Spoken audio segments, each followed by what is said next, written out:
4 years ago, I was training hard for a bear hunt in Alaska. I was going to try to spear a brown bear, and we hired this guiding outfit.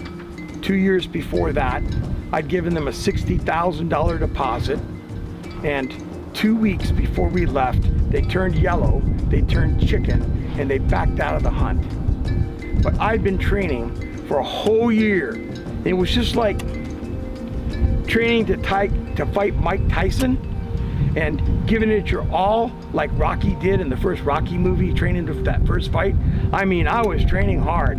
I lost weight, I threw the spear, I shot my gun, I had all kinds of spears, stopping drills I did. We worked our asses off, and then they pulled the plug. But I'll show you how I trained for that.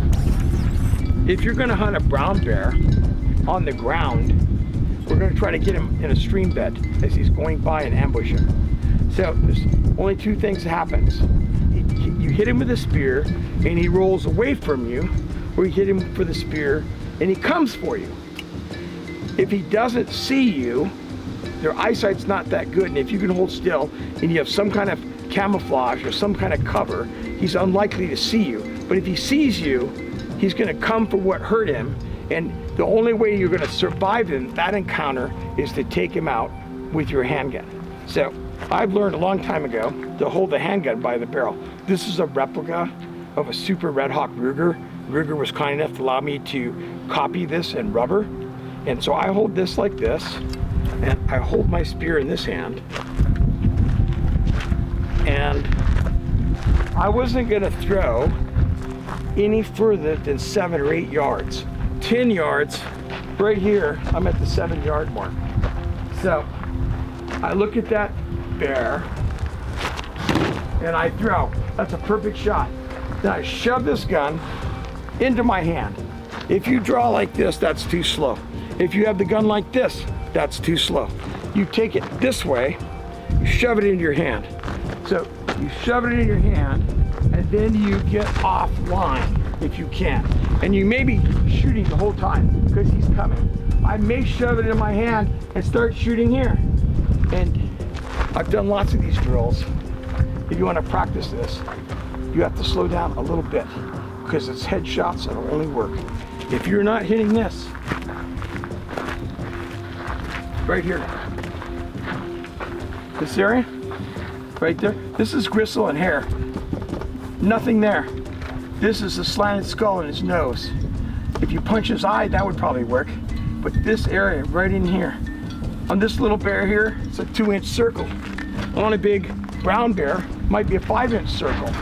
But you have to be fast and accurate or you're gonna die.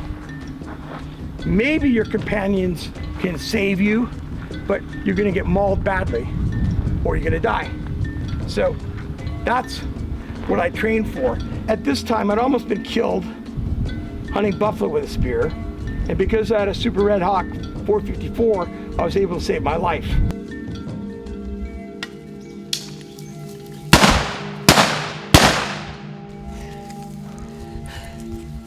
This is what years of practicing pays off with a revolver.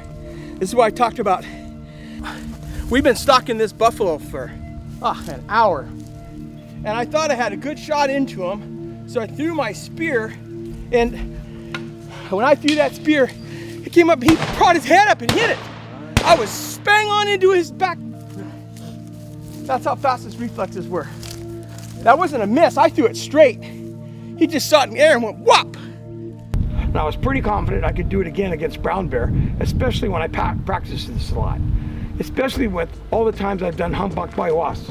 I step this way and I turn. Even at an angle, I step this way and I turn. So this is my ninja camp. Normally it's set up with cones. I do all kinds of footwork drills here. Humpback by wasp is a life-saving drill. You can look it up on Ron Blicky's Kali on DVDs, and there's really good teaching on it. You need how to learn to do that if you're gonna hunt with a spear. It takes you offline and spins you around, ready to confront the animal. Same thing, you know, I see at these gunfighting schools, they teach how to avoid animal charges. They don't really know. You step, depending on what direction it is, you step and you turn and get ready to shoot. You need to get your body offline and redirect him as he chases you and tries to turn to hook you or grab you and blast him.